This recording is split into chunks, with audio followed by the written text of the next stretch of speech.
ये कलाम के सुनने वालों पर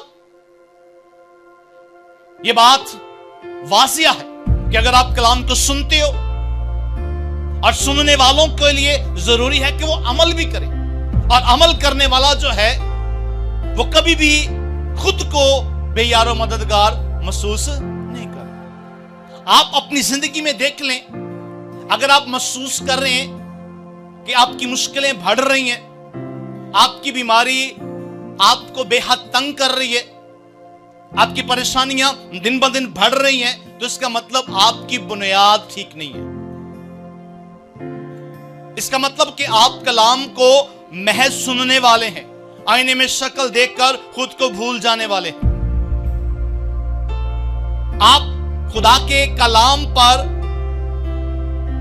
सुनकर, जो खुदा का कलाम सुनाया गया है, सुनकर आप उस पर अमल करने वाले नहीं हैं।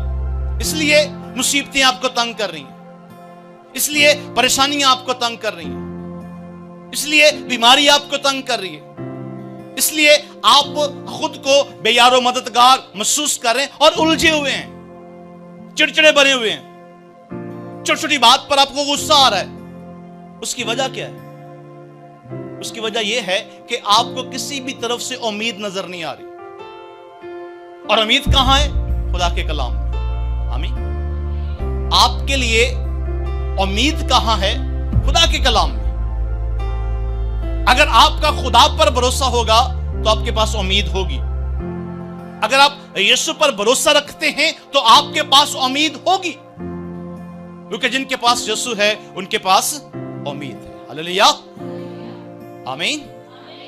जिसके पास कलाम है उसके पास उम्मीद है।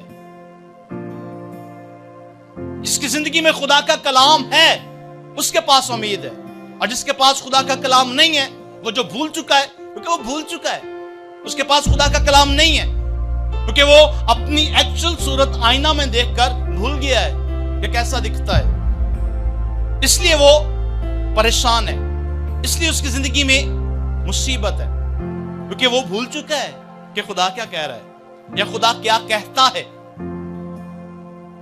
या खुदा का कलाम उससे क्या बात कर रहा था इस हफ्ता में। नहीं, उसे याद नहीं है, और जिसको याद नहीं है वो मुसीबतों में, परेशानियों में, दुखों में झूंझ रहा है। वो चिड़चिड़ा हुआ है, उसे बात बात पर गुस्सा आ रहा है, वो घर में लड़ रहा है, बाहर लड़ रहा है, काम पर लड़ रहा है। जब काम पर लड़ता है तो काम वाले जवाब दे देते हैं, फिर घर में लड़ता है तो घर वाले भी जवाब दे देते हैं। उसकी वजह, क्योंकि उसने कलाम को याद नहीं रखा, वो भूल चुका।